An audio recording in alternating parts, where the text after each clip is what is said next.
Hi, folks. Chris Voss here from the ChrisVossShow.com, the ChrisVossShow.com. Hey, we're going here with another great podcast. Thanks for tuning in. You guys are a wonderful audience for always being here. Be sure to share the podcast with your friends, neighbors, relatives, dogs, whatever misters you have on the side, or pool boys, and your cockroaches. Get everyone on the show. We certainly appreciate you guys. Go to iTunes and Google Play and the TuneIn app now as well to subscribe to the Chris Voss Show podcast. You can also go to patreon.com/Chris Voss to promote the show. And you can also, there's another plug that I have completely forgotten and I don't know what it is. So I'm sure you'll fill in the blanks. Go to YouTube, click the like button and the bell notification button for you to do that. How can I forget YouTube? I'm on YouTube live right now. We have an exciting, wonderful, brilliant guest today.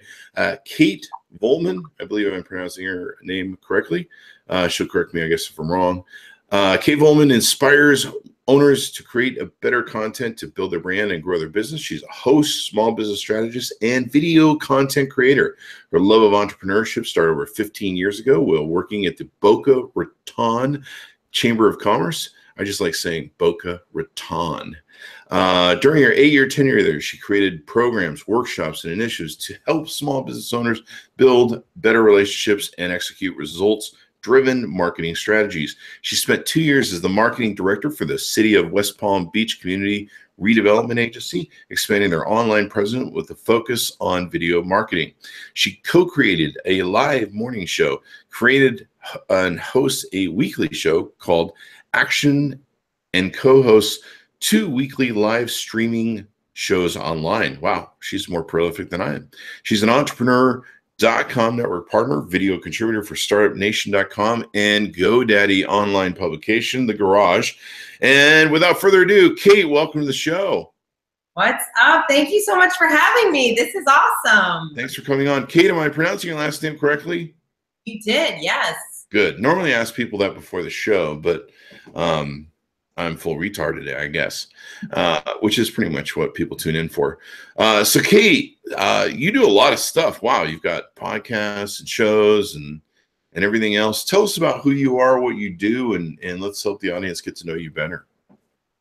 So I love small businesses. I have, like you read in the bio, I worked at the Chamber of Commerce for 8 years, and so I just lived, eat, and breathe small business and local business and community. So that's really where I got so passionate about helping small business owners. So I do a lot of workshops and different seminars locally, a lot of different speaking engagements to help business owners create better content, especially now because everyone's trying to, people love the whole live streaming and doing all, whether it's blogging or live streaming, it's like everyone wants to know what the it thing is when it comes to content.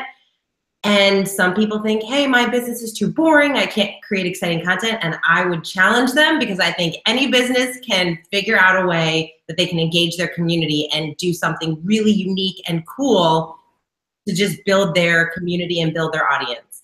They definitely can. And since you're in Florida, you could probably work with the Mafia and help the Mafia make an exciting website or something. I don't know.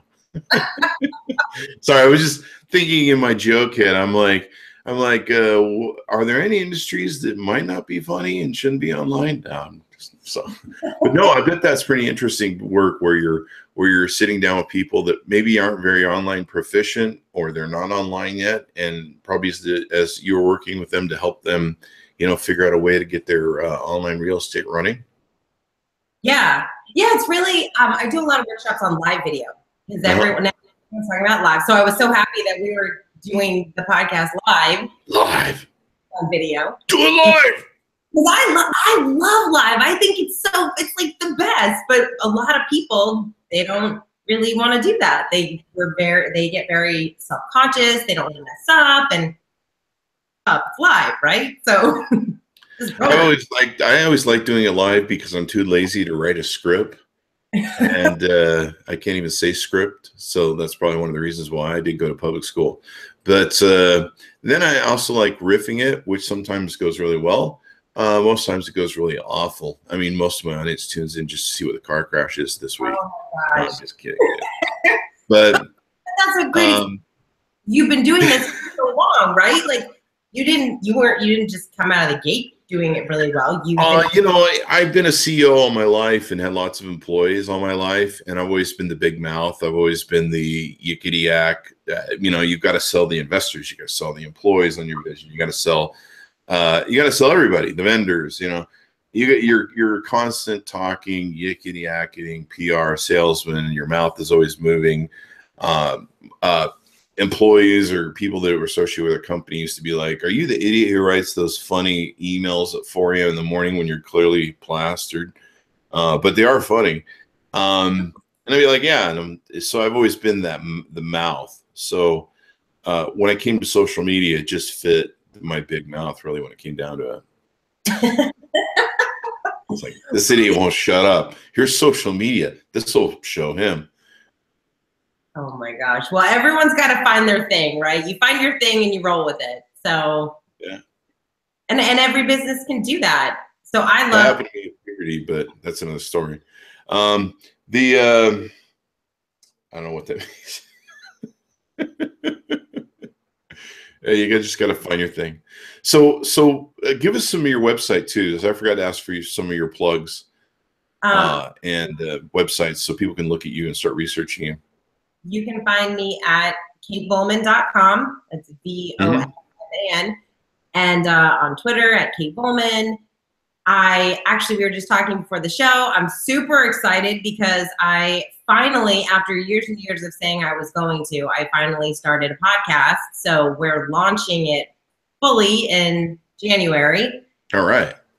And it's called Trajectory. So you can go to trajectory.live to check that out. And I'm super excited about that. And it really is a real focus. The guy that I'm doing the podcast with, he's been in the chamber industry for years and years, does a lot of consulting and speaking. And so we both have a real heart to help small businesses and local communities. So it's really focused on those people and that world. Trajectory. I like that name. It's very energetic, very action oriented. Trajectory. That's what. Because you could change the trajectory of your business, of your life at any moment. Yeah. For some people, it's excelling and doing well. For some people, it's just jumping off a cliff. Trajectory. No, I'm just kidding. Don't do that, folks. That's just, I'm joking. Don't do that at home. So they can check your website. You work with GoDaddy. That's got to be interesting. They do all my hosting, and I love GoDaddy. I'm a big fan of GoDaddy. They've always been really sweet to me. I meet these people that have bad experiences at GoDaddy. I'm like, what did you do to piss them off? They're always super nice to me, and they've saved my bacon out of a ton of idiot stuff I've done with my website. Yeah, they've been really fun to work with. One of the things, that was one of the projects. I feel like I have a different project. A friend of mine called me the other day and he said, he saw that I was starting this podcast and he said, "You're like the project queen. Like, what is wrong with you? You have all these different projects." I'm like, I know, but I feel like every year you have to just throw different things out there and see what you enjoy doing, what works, what doesn't. And if things work, you keep going. And if they don't, you are done with it.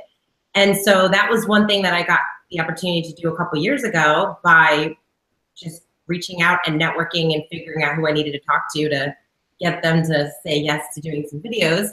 And so that's been really fun. I've been able to connect with some really cool influencers. Actually, some of whom share the list with you when you're on that Forbes top 50 social media influencers. So I've been able to talk to like Chris Brogan and Jay Bear and really great guy. Oh my gosh, he's the best. He really is. He's super smart. He's done I've lost track of how many books he's done, like 12 plus books or 15 or so many. He just keeps pumping out. Really nice guy and incredible human being.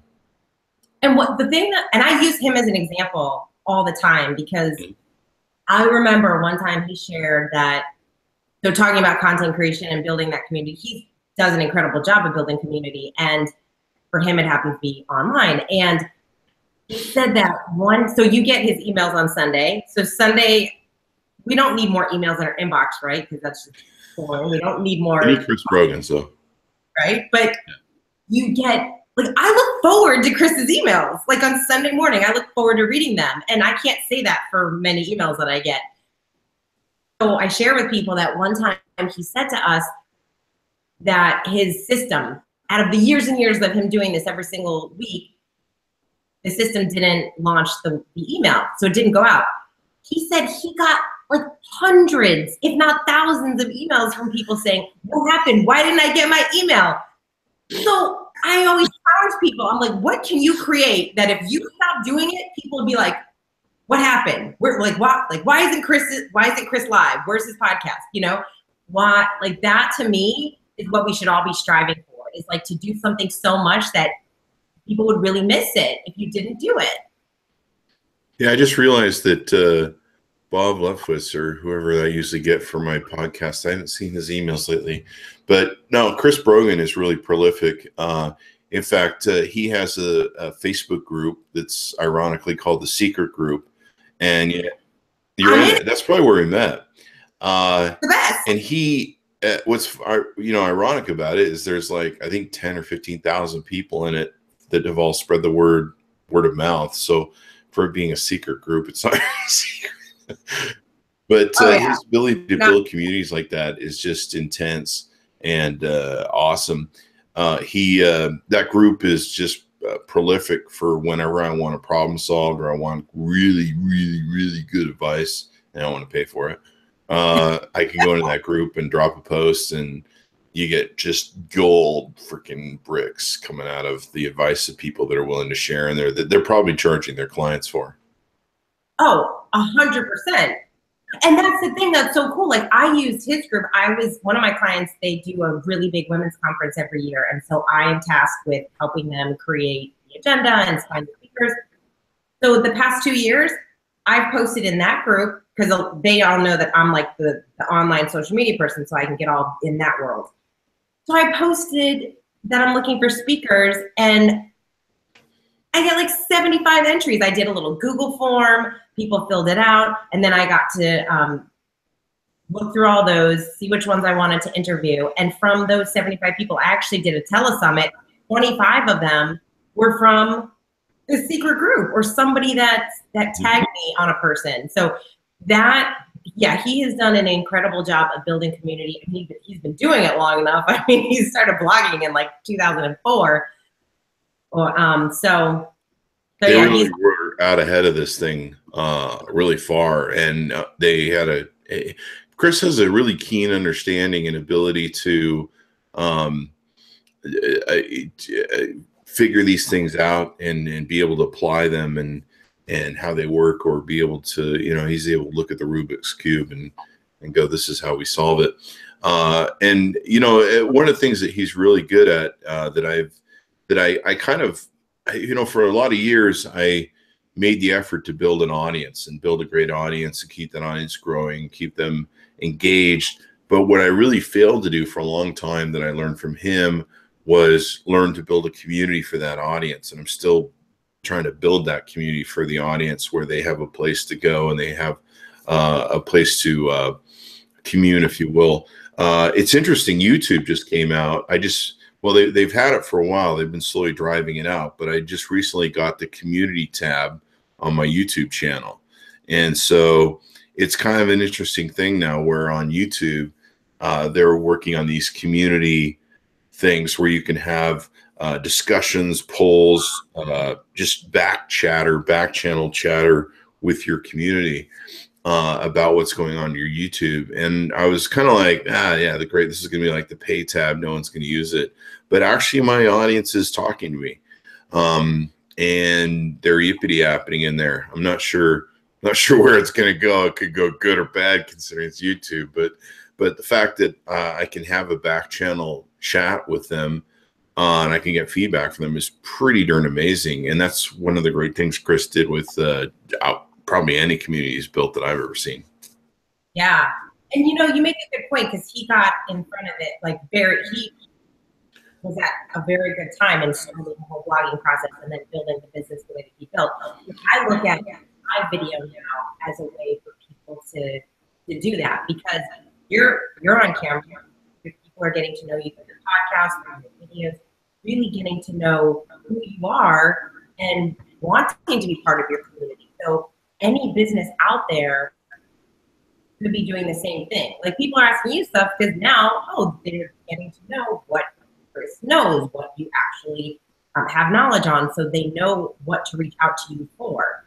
So if you can be that person, or whatever small business owner can be that person in your industry, easiest way to do that now. Yeah. Especially because all the platforms love it so much. I mean, Facebook wants to, rule live video, and YouTube, and every platform. So pick the platform that you're going to use and roll with it and figure out that weekly show or whatever it is that you're going to do. Mm-hmm. I started a live morning show because I was noticing in my local community how engaged the people were in our private Facebook groups. Mm-hmm. Whenever city commission met or the mayor talked about something, everyone had an opinion on it. And so I was like, I reached out to the publisher of the newspaper and I said, how are you not doing this on video? Video content, we need to have a show. So we started this live morning show, and we do it every Wednesday at 8:30 in the morning. And you know what? It took time for people to start watching it. I mean, we didn't just roll it out and had all these people following us. It took us months and months, but we just had our anniversary show. After about 6 months, we started getting people asking us to be on the show. The city commission, different people were really starting to see what we were doing. And now we're just getting asked all over the place to come to events and be part of different community things. And yeah, you can always have more show. I started doing video podcasts and video YouTube sort of entrepreneur advice thing. I tried to do video group chats back then. There was Google Hangouts, and there was a few other iterations in 2009, 2010. And I really saw it as the future of what was going on. And so I was doing these videos. The problem was I wasn't getting a lot of traction with it back then because mobile really hadn't gotten to that point. We were still at barely 3G mobile, and, downloading video is fairly expensive, or data consumption wise. And so I didn't get a lot of traction with it, but I did a lot of videos back then.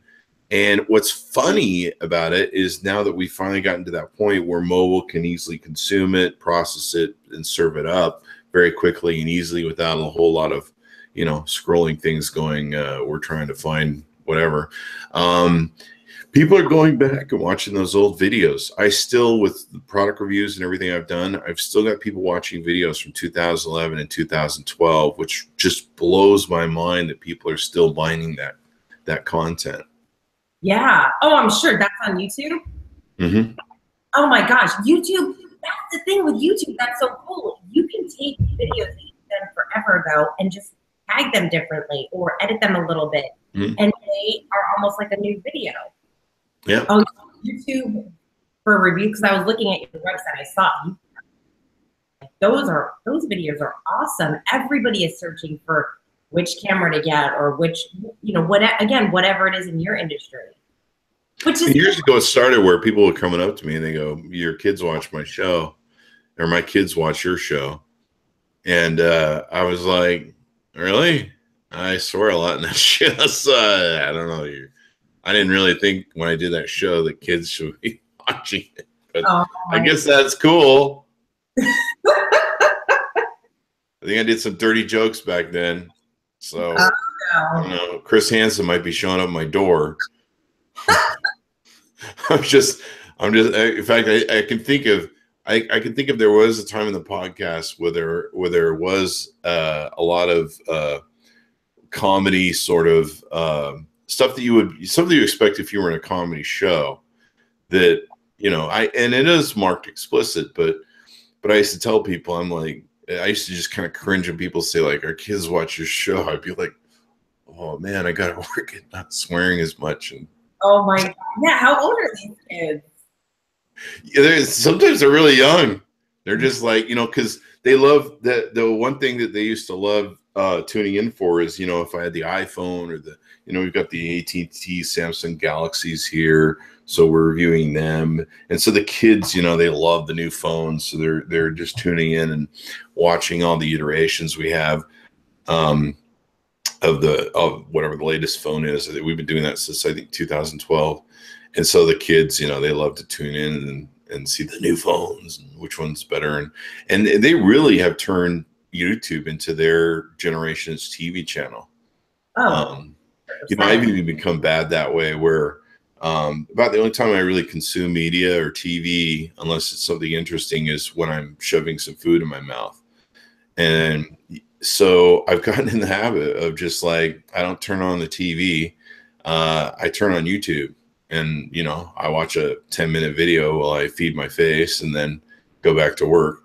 And a lot of times you're looking for what's trending or just kind of whatever's going to entertain you for the moment. It's kind of like this little slice of heaven TV, if you will, where you don't really sit down and watch 30-minute content. I suppose you could call it an ADHD issue too, as well, for this generation.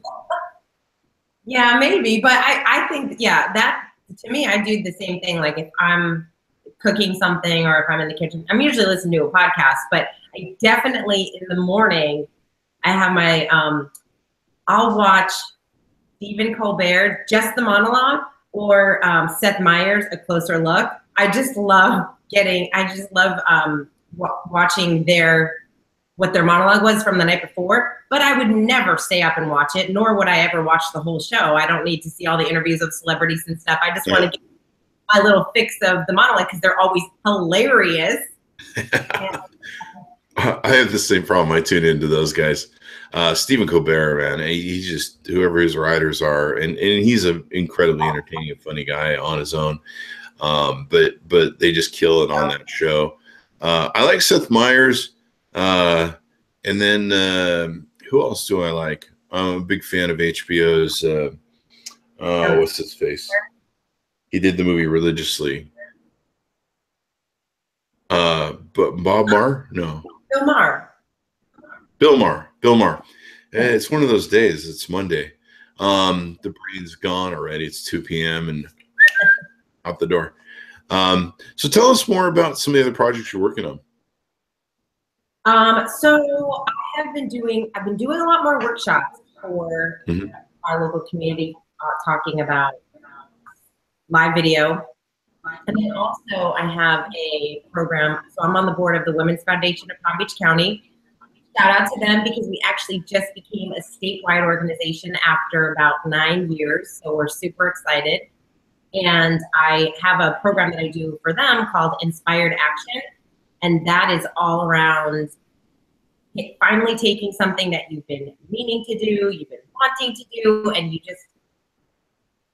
don't do it, right? Like how many of us like say we're gonna start that live video show, or we're gonna start blogging, or we're gonna start a business, and then just life gets in the way or not enough time. And so I love doing this workshop because it's all about taking just take one of the gazillion goals that you have, and then let's break it down into those daily, weekly, and monthly activity goals that you need to do in order to move forward. And it still blows my mind, because we all know it, right? Like we know we shouldn't check Facebook all day, every day, and we know we shouldn't. I mean, we waste a lot of time doing stuff. We know we should look at our emails every 5 minutes. And so when we break things down, it's so incredible the aha moments that people get especially when people want to start a project like writing a book or starting a podcast. It's like, I'm going to launch a podcast. Cool. What's your 30-day goal? Yeah, I'm going to start a podcast. That's not a goal. That's not a SMART goal. That's not like a specific and measurable, attainable, realistic, and timely goal. And so when we break it down, we all tend to, we overwhelm ourselves. Like business owners, we all try to do way too many things. I love the quote, I think it was I quote both, either Matthew Kelly or Tony Robbins. They both say it. They overestimate what we can accomplish in a year and underestimate what we can accomplish in a lifetime.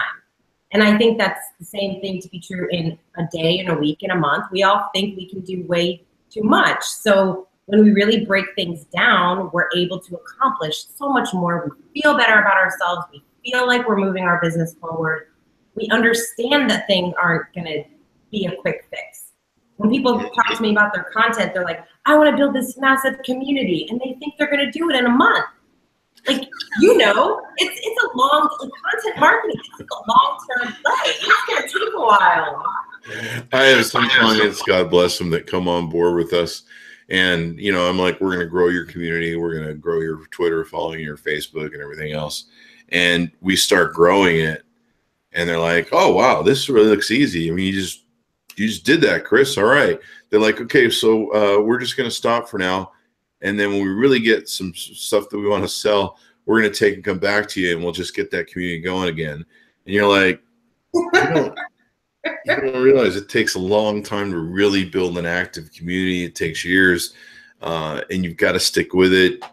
It's not something that you can flick the light on. I guess because we do it so easily, people think it's easy. So then they'll call us up like when they're ready to launch whatever they want to launch, and they're like, "Hey man, we get like 100,000 followers," and you're just like, I can't do that in 2 weeks. That I could have done that last year that we were working together, but I can't do that for you in like 2 weeks. It's not how this works.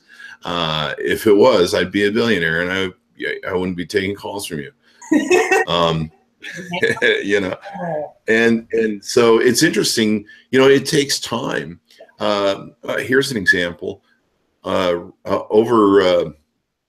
until a few months ago, we restarted the podcast. We restarted the show, and I was taking care of my dog that had cancer, and taking care of her in hospice care for close to 2 years, a year and a half. And so I didn't do the podcast during that time. I just wasn't in a good mood for that.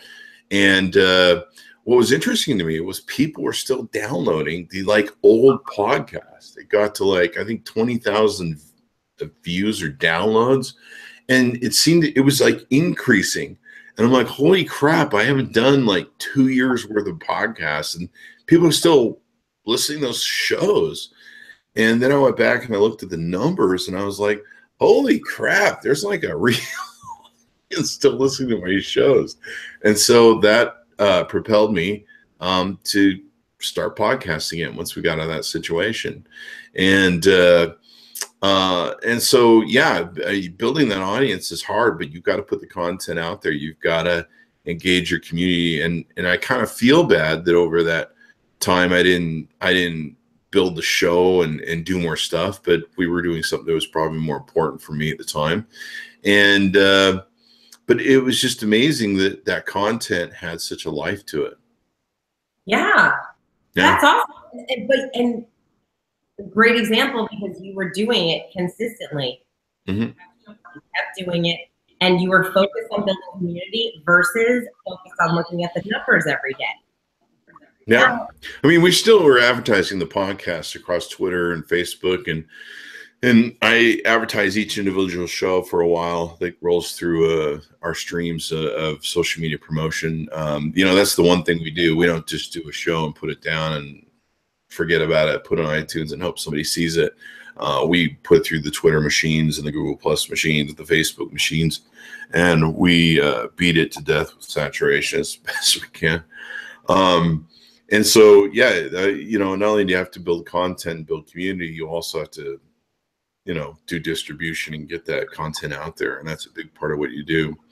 So is the biggest challenge you see with people just getting them to take that first step to go either online or build some sort of online podcast or website or something along those lines? Yes, 100%. That's actually why I started that workshop, because it is it's focused in a smaller way. It's not, we're not talking about your year goal. We're not talking about your 6 month even. We're talking about, hey, what can you accomplish in the next 30 days? Let's just get 30 days. Mm-hmm.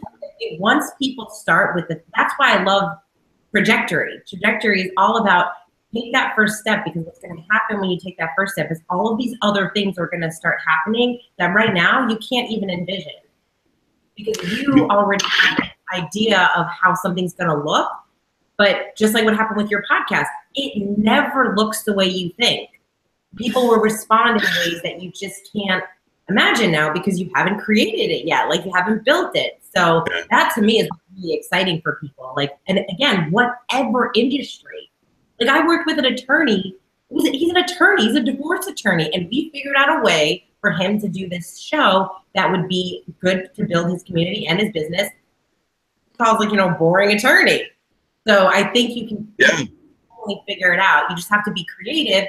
And that's the thing that I find, Chris, is that people don't want to sit down and do the work of figuring out what kind of content, what would really truly be good for them versus how can I grow? How can I build? Like, what's really good for your audience? What do they want to hear? Like, what would they be excited or miss if you stop doing? And there seems to be a niche for everything. It's the old joke. I think it was like in the 90s, like everybody seemed to have their own magazine and everyone had their own talk show. I mean, I was waiting for my call any day to get my own talk show because it seemed like everybody had one. And, I mean, it's interesting to me. You don't even have to be really good at podcasting. You don't have to be good as a host. You don't have to be good as a presenter. I'm not saying that we aren't, because of course we're awesome at it.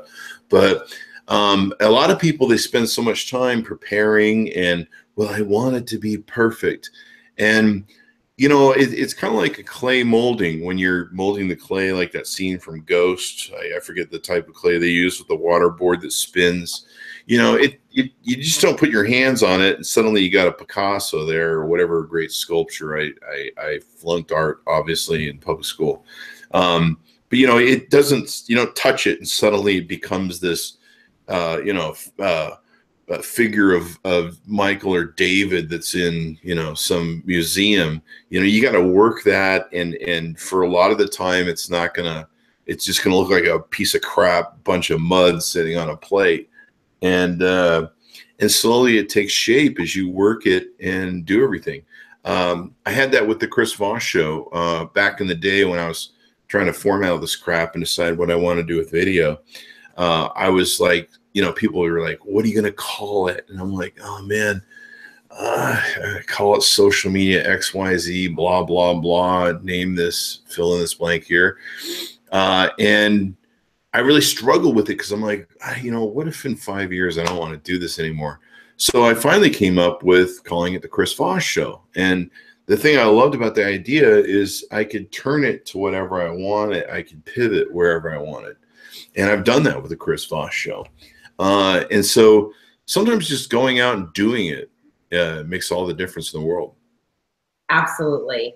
I think that 100%. I feel like everything, all the projects that I've done or created have all come from just putting myself out there, connecting with the right people, and just keep moving forward. I mean, some things that I thought I really, really wanted, I didn't get. And now looking back, I'm like, oh my gosh, thank goodness I didn't get that client. Thank goodness that didn't work out.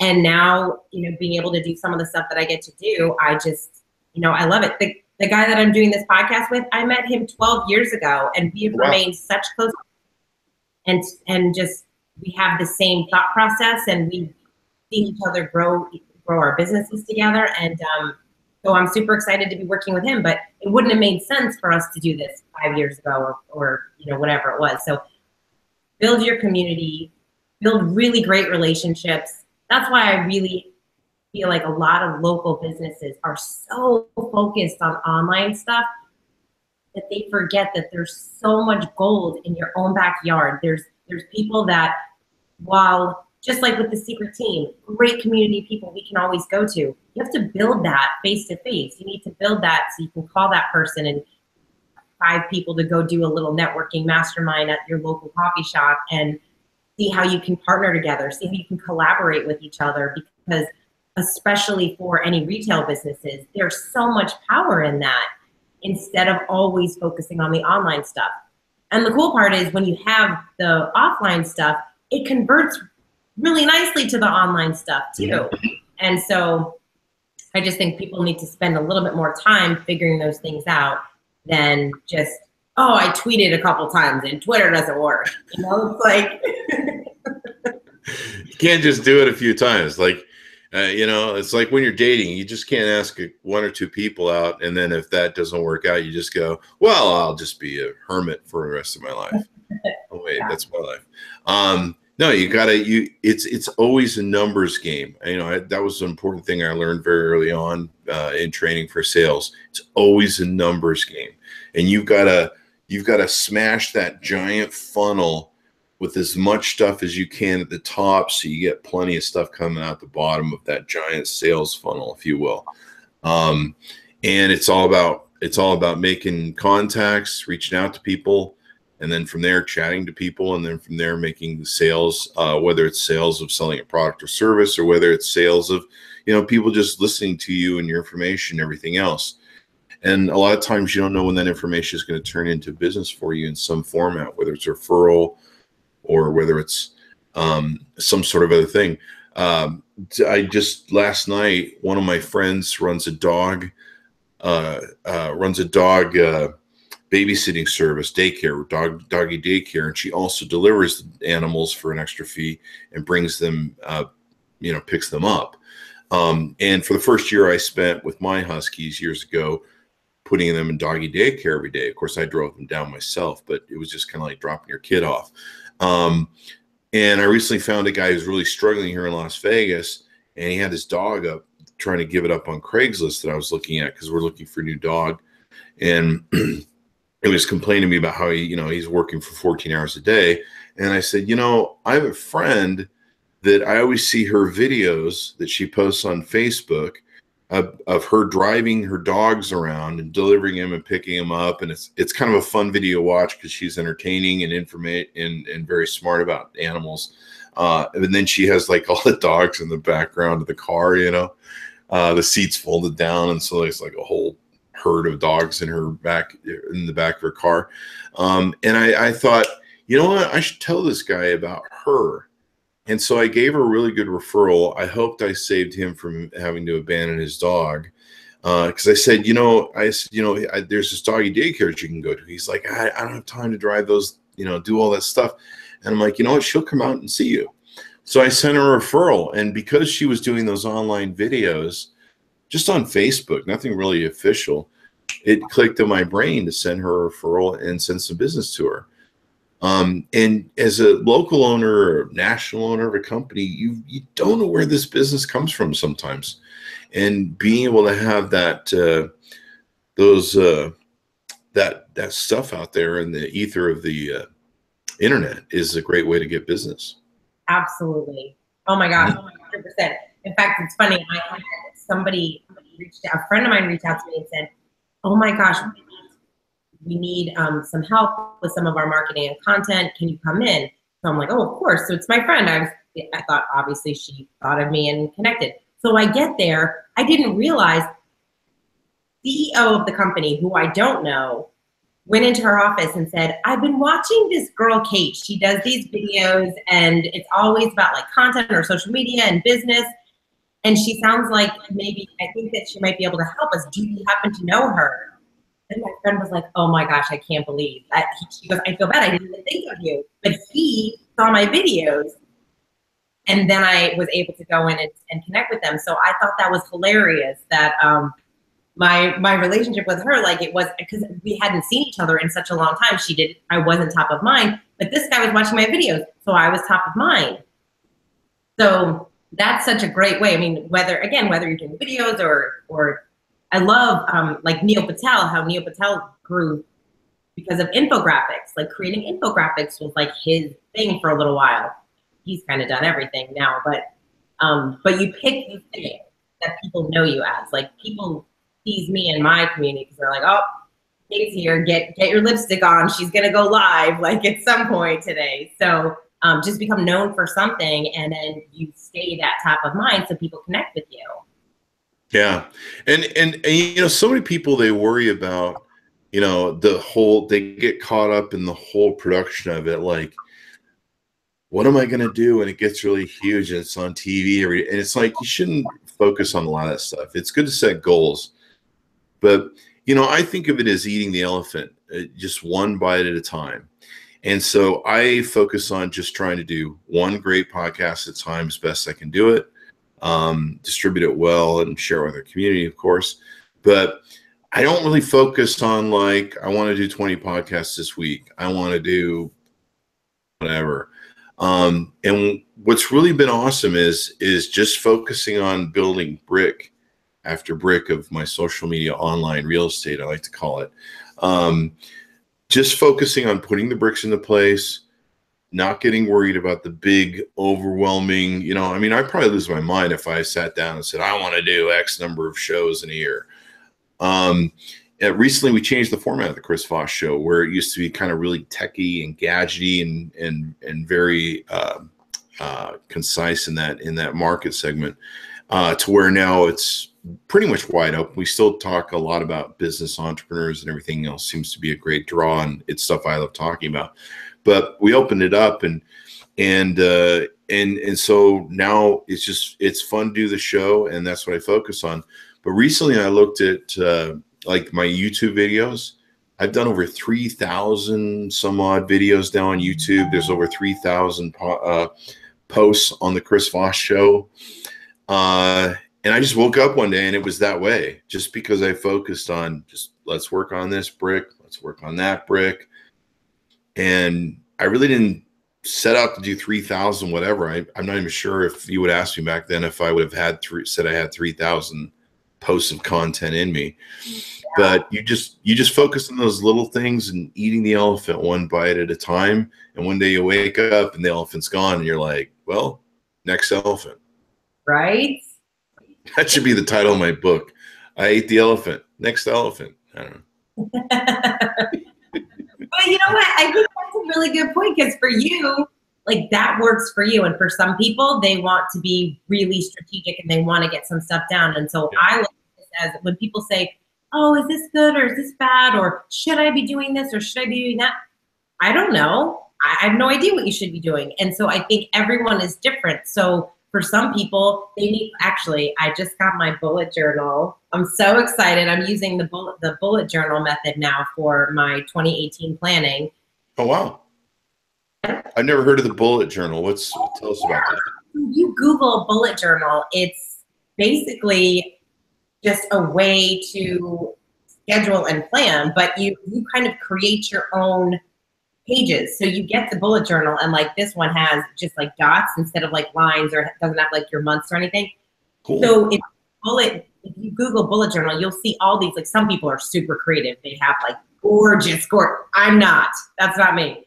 But I'm trying, Chris. This is my new thing I'm going to try for the year. But I started doing it. I have my months scheduled, but now I'm going to schedule out my month, and then my weeks, my content that I want to do. So what are the podcast episodes going to be? And because I do podcast episodes and I do video, I'm going to be coordinating them so they're somewhat similar topics, because I used to just kind of throw out all these different videos. So I'm getting a little bit more strategic, but only because I kind of started seeing what's working, what didn't. And this helps me get out of my head when I press the record button, because being so impromptu, I was like, no, forget it. I'm not even going to do it today. So for me, that just is what works. So I feel like people have to figure out, like, what works for them. Mm-hmm. What, of course you can listen to Tim Ferriss or read Tools of Titans, which I have. It's an incredible book. And have all these people give you advice. But at the end of the day, like, I get up at 5 in the morning. I work out at 5:30. Do I think everyone should do that? No. Like, maybe you're supposed to at 5:30 p.m. I don't know. But I used to be a morning person. That used to be hard for me to do. And some people are really good at that. Some people aren't. But when it comes down to people spend so much time worrying about making mistakes or making a misstep. And sometimes, like you said, you just gotta start it and do it, and then kind of learn from there. And there's a saying that you don't really become an expert in something until you put in like 10,000 hours into just about anything you want to be an expert in. Yeah, that's the Malcolm Gladwell's 10,000 hour rule. Mm-hmm. Which is funny because I forget if it was his article or, like, people took it out of context because people said like 10,000 hours to be an expert, but it was actually like 10,000 hours of like deliberate practice of something. Like, you can practice the guitar for 10,000 hours. You're still not going to be good at it if you're doing it wrong. You've been healing. But probably not. But yeah, but you'll still be good at it. You know, people will probably at 10,000 hours be like, well, you can at least play a tune. Yeah. I mean, hey, if you have 10,000 hours of something and you're still doing it, you better have gotten somewhere. But yeah, you have to you gotta roll with it, right? Like just like with live video, you have to start putting stuff out. Know that, I love when I was listening to Damon John on a podcast one time, and he was talking about how people look to him. They look at Damon John and they think, I want to be like him. And he's like, all you people say you want to be like me and you're trying to emulate me. Well, guess what I'm doing? I'm looking at Richard Branson. And so I think so many people, we do live in this world that we are able to see the top 50 social influencers, and now everyone wants to try to be like all these people versus, hey, who's just a few steps in front of you? Who's just a few steps ahead of you that you can actually really learn from? They're in a different place. Obviously Tim Ferriss has very different issues than I do. But the business owner or the speaker that I'm looking at, and I'm like, oh my gosh, she gets to be on stage and but she's not this super well-known name yet, but she's getting there. What can I learn from her? How can I, because that's a little bit more relatable. So I think, or you look at Gary Vee, he's been doing this forever and people think they're going to be Gary Vee in 2 years, but he's been forever. Yeah, exactly. He put in so many years of work with his wine podcast, and that was before anybody was really doing podcasts. And he was doing his wine shows and slogging through that. I think he slogged through that for a couple of years before he started branching out into other stuff. Yeah, but and he's so humble in the sense that he'll say to people, he's he looks at it and it's he's been doing this forever. He's incredible entrepreneur. I mean, huge influencer, just amazing person. And he's built this an audience of people who he'll tweet something and, hey, I'm in New York City at so-and-so place, and he'll have a whole crowd. So he has built this awesome community, but he'll still say, hey, I'm just getting started. Watch me, I'm just getting started, because he has all these other things he wants to do. And so I feel like if we all are that passionate about, I remember one time he said, it cracks me up when people will say, I want to do this. This is what I want to do for the rest of my life. But it didn't work. And he'll say, well, how long did you do it? 3 months. Really? In 3 months? That's nothing. Yeah, you got to apply yourself. People are 3 months is so long. No, that's not a lot of time. It's not. I mean, I've had companies that we've owned where we've gotten to the end of a year where normally I have things profitable by then, and we're sitting there looking at a huge pile of money gone out the door, and there's no profitability in sight, and you're just like, do we keep throwing money at this thing? And we do. It's amazing how many people just don't want to do the work. I have a lot of people that come to me and they do that. I want to be on the Forbes, whatever, and I want to be a YouTube star, and which I'm not, but they think I'm somewhere on the food chain list. And they're like, I want to be I like one of my friends, he always tells me he's in high school right now, and I keep bugging him. I'm like, what are you going to do for graduation? What are you going to do for college and stuff? And they're like, I'm just going to go be a YouTube star. And I'm like, what do you mean you're just going to go be a YouTube star? And he just thinks that you just go on YouTube and just the light goes on. And I worked with him one time. His teacher had him, they had some sort of lesson plan where they wanted to go build a YouTube channel and set the basics of the foundation down. He's like, will you help me with that? I'm like, yeah, but I'm just going to tell you and give you advice what to do, but you have to go do all the work. And he's like, oh, I don't want to do any of that. I'm like, I'm not doing the work for you, because I know I know when you're asking me, Chris, will you help me? That means, Chris, we do all the work. And you're not going to learn if you do all the work. And so I started going through all the different things he needed to know. And he's like, that sounds like too much work. And I'm like, anything in life is too much work. Anything worth having or getting paid well for is too much work. Yeah. I mean, you're just gonna, it's just that way. So you might as well just accept it and run with it. Oh, heck yeah. I even look at a lot of those people that those people that have made it on YouTube and Instagram, and hey, more power to you, however you're going to use platforms. But you have to work hard at that stuff. You have to consistently. I mean, I remember way back in 2008. Are you familiar with Jason Sadler? Jason Zook. Now, oh my gosh, I'm forgetting his last name because he changed it so many times. He had the iwearyourshirt.com. And he started where he was like making a living, like wearing t-shirts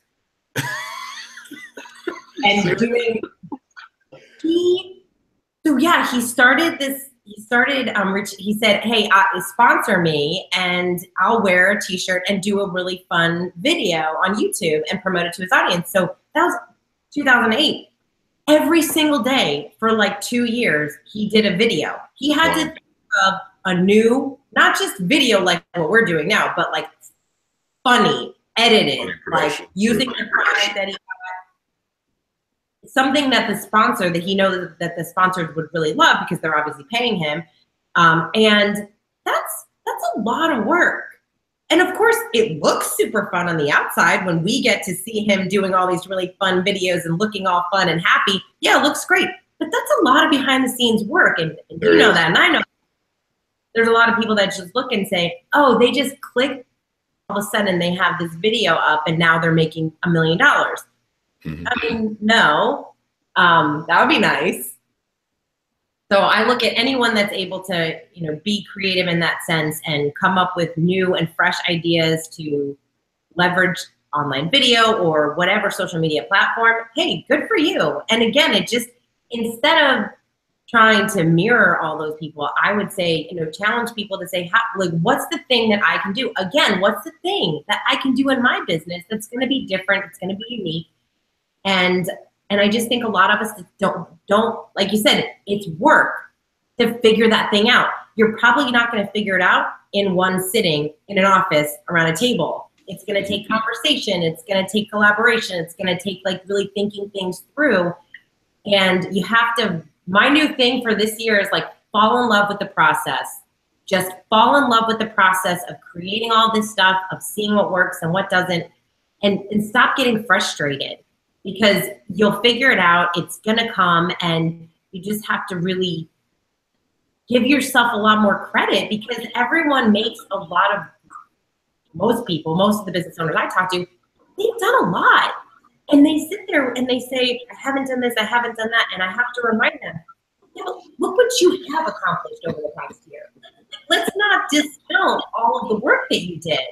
And I think we're always just striving for more and more and more, instead of, hey, good job on all the stuff you have done. Yeah, I'm always surprised. Like every now and then I'll see like a new number click over.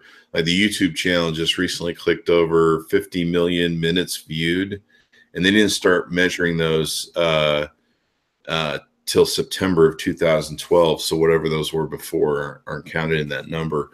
But just 50 million minutes viewed just boggles my mind, and just sit and look at that number and go, really? Somebody watched it that much? And then I sit there and go, I should have put more work into those videos. Yeah, I mean, you've got to start. You've got to do the work. It's like people don't even understand what some of the production goes into some of the great YouTube videos that are out there. There's people that they spend all week scripting. They have a staff. They're going through the staff, whatever they're writing. And it's like a sitcom they're writing for a TV show, where they've got to punch out something by a certain date against the clock, and they've got to come up with something that's interesting, exciting, fun, and that's going to resonate with people, that it's going to get views. And so, yeah, you're right. People just see that blip of the 30-minute YouTube video you put up, and they don't see the hours.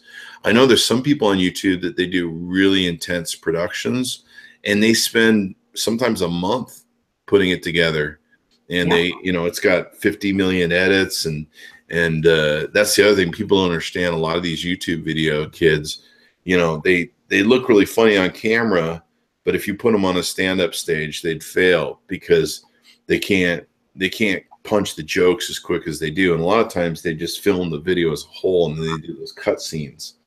where they yeah. cut all the jokes and the spaces, partially to fulfill people's ADD because they don't want them channel flipping when they're between jokes. But the editing just is alone a nightmare of work when you're editing videos and cutting them and everything else. And so people don't see like all that work that goes into it, but it's important to realize you got to do the work. Yeah. It's like stand-up comedians. To me, I am so fascinated by comedians. I love listening to podcasts from their guests because I think they have very interesting lives. But their process of work, their process of getting up on stage, and they have to tell these jokes. And when we see the Netflix specials, we see all the best jokes. Mm-hmm. We see all of the jokes that worked. We don't see when they're getting up on stage and getting booed or bombing that day, or things didn't work. And I remember when somebody asked, how long do you think it took Jerry Seinfeld to write that Pop-Tart joke? And everyone's like, 2 minutes, 4 minutes, like a second. Because obviously he's the best, like he's an amazing comedian. And he said it took him a year because it was constantly writing, stretching out, trying it this way. It didn't work. Something didn't fall the right way. And that's how all these comedians talk about the work that they do. And so I look at them and I'm like, oh my gosh, that's how we all do our work. They just happen to they showcase their work up on stage. But like, we have to go through that process of like throwing stuff out. Like, I'm sure even in like the social media world, there are posts that I was like, this is going to kill, or this video is going to be amazing. And everyone's like, yeah, whatever. And then the one that I did like off the cuff, just randomly before I ran out of my office, everyone's like, oh my gosh, this is so great. And I'm getting all these comments. I'm like, how does that happen? Yeah, so, that happens to me all the time. I think something's going to kill and it doesn't. And then I think something's going to die and it's just funny. But, and comedians do that. A lot of rock bands do that as well. When you see most rock bands release a live album, they're releasing the live album at the end of like a year and a half long tour where they've been perfecting that set, perfecting their live show. Same thing with comedians. They usually do like an HBO show after a year and a half of touring, and they've perfected those jokes. And comedy is really tight. I mean, comedy's a wordsmith sort of business that people don't really realize. It's a wordsmith business. I mean, one or two words can change the dynamics of a joke and can either make it incredibly more funny, or it can just, the joke is ruined. And likely when Seinfeld wrote that joke, it was probably really awful when he first delivered it. And even in like LA, there are well-known comedians that go into the small comedy clubs, and sometimes they go in just to die, like just to wreck and die. And there's some that like to die on purpose, like McDonald. What's his face? McDonald's that way. It was on SNL for a lot of years. I can't get my brain to work, I guess, today. But Norm Macdonald loves to die on purpose. The guy from Taxi Driver, who's a great comedian back in the day, who would get up and just read the Bible word for word, and that was like his bit for the night. Would want to die on purpose, and if you can be a good enough comedian, you can do that on purpose, and the audience gets the joke that you're trying to play on them, and then they feed off it, and it just makes it funnier, which takes a lot of talent actually to die on stage and make it funny, and to die on purpose. I don't know. Yeah, it actually does take a lot of talent to be able to pull it off, because otherwise you're just dying on stage and people are like, you suck, go home. And so people just don't realize it takes that work. And sometimes, back when I first started doing videos in 2009, I was getting a lot of traction. And for a long time, I'm like, no one's really tuning in or listening live to the show. And then I started to notice on my Google Analytics that people were watching the show. And I'm like, wow, okay, so as far as I know, live-wise, no one's really watching the show. I don't get any comments or people asking questions. But the only fact that I know that I want to keep doing this, like, I'm seeing the Google Analytics go up and people are watching the show. And for the first year or two, it was pretty lonely. And I was just like, if it wasn't for Google Analytics telling me that people were watching, I'd probably give up by now. So you've just got to stick to it. Yeah. That's a good point too. I tell people when they start posting, whether it's an article or a video or whatever, especially for some of my clients that started publishing articles on LinkedIn, they were like, I don't know if it's working or if anyone's saying anything. I said, you know what? The thing that sucks is that some people, this is why I love telling people to share, like, give some social love. Like, comment, share, say something, because I remember there would be people that would come up to me at an event locally and they'd say, oh my gosh, I loved your article. I love that article on LinkedIn about XYZ, or oh my gosh, that video. And I'm thinking, well, why didn't you like it? Like, I'm like, if you liked it, why didn't you like it? Why didn't you put a ring, Facebook like ring on it? Right? Thank you. Put a ring on it. Take your commitment, damn it. Hit that like button. So I tell people, like, it's okay. It just takes a little bit of time, and not everybody is programmed, especially, I find, especially in the world where people aren't so social, they're not always on social media. For people like you and I, we get it. We get that, like, we get excited when we get a comment or something. So we'll do that for each other. But for other people, like, they don't realize, like, the impact that it has on someone. And so it does take a little bit of time for people to start realizing, oh, maybe I should actually, like, engage with this comment or post. So, and again, that's just all about what you just said, is like, you have to be consistent, continue to do it, know and believe in the work that you're doing. And hey, if you're not getting some traction, and maybe if you don't have Google Analytics, like if you are on, I mean, now you can really find the analytics on everything, but you know, reach out to some people and ask your friends and stuff. I mean, I have some friends of mine that started blogging. They're like, no one's reading my blog. I'm like, didn't even know you had it up. You haven't shared it. You gotta tell people too. That's important. You know, like, I had no idea. I'm like, I will comment on, like, I'll share it, but I had no idea, because everyone just hits that publish button and they're like, okay, the world is waiting for my content. You have to create content and you have to distribute it so that people know that it exists. I've had people say to me, well, I just made it and I figure if it's really good, people will find it. No, it's not. It's not how it works. No. That's not how it works. You could build a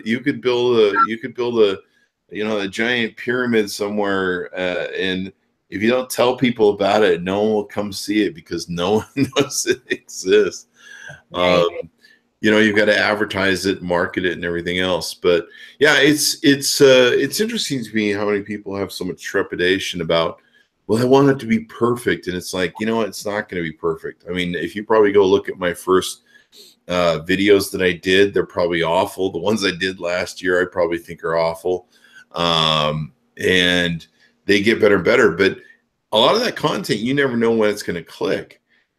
Recently, I've been like, my YouTube channel has just been like going, the money's going up, and I'm like, what the hell is going on?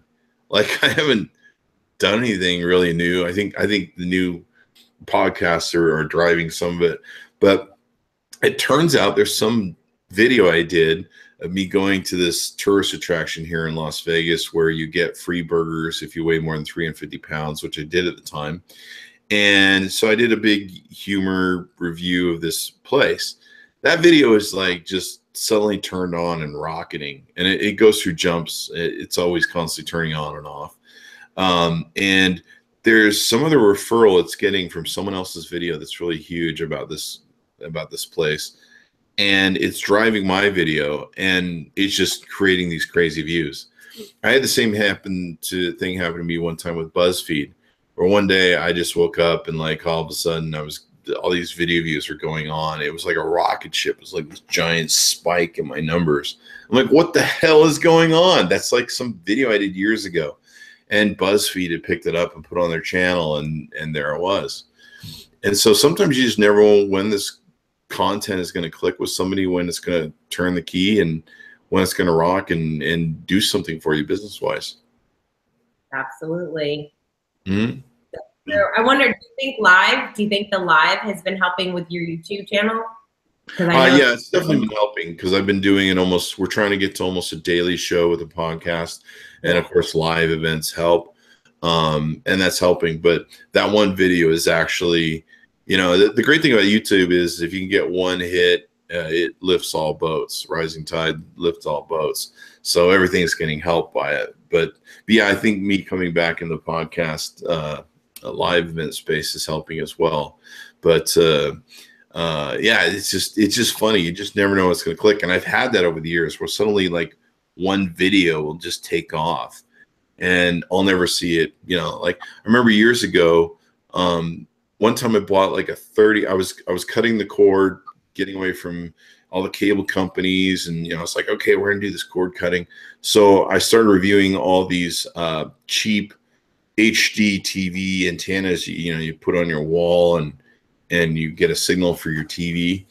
And so I reviewed like I think a $30 one. And that stupid $30 one that I thought no one would care about, it's some no-name brand that I found on Amazon. And it still is. That thing has gotten so much money and so many views. It's just stupid. It was one of those things where I'm like, no one's ever going to watch this, but I'm going to do it because maybe it'll pay for the $30 that I paid. I used to live that way. I'm like, I'm just going to buy something. Like I bought an Xbox 360 and paid for it in 2 years. And I'm like, well, that worked out well. And so, but yeah, you just never know what this content is going to bring. And it acts kind of as a serendipity thing that goes out there in space and wanders around. And then one day it clicks and turns into something for you that sometimes is money. And you just go, wow, I had no idea. And that took a while to come back around. Yeah, for sure. Well, congrats on your show and everything that's happening. It seems like it's cool and you've interviewed some great people and good stuff. You've got a lot of stuff going on too. I mean, how many shows are you doing then now once you get started in January? Yeah, so the podcast is in January. Super excited about that. So trajectory.live. Trajectory. And yeah, check out the logo. Oh my gosh, I love it. So Kyle Sexton is the guy that I'm doing it with. And oh man, he's the best. And he did our logo. I was freaking out. He like texted it to me. I was like, oh my gosh, I'm in love with it. So like that. And then yeah, I do the live morning show, Delray Morning Live, for my community, which I totally think that every city or community chamber or paper or whatever should be doing a live morning show. Talking to some chambers about helping them get theirs up and going in different cities. So that's really cool. And I do a show for one of my clients as well. We do, it's mostly focused on women. So it's called Hanging Out at the Hive because she's all about like bees. That's her like thing. She's the queen bee. And then I do a show on Thursday morning, my own show, Inspired Action, where I'm mostly talking about small business tips and different strategies and talking to some different entrepreneurs that are local. So yeah, nice. We go live like wherever, whenever I just feel like, hey, this is cool, people need to see this, I'll just randomly go live.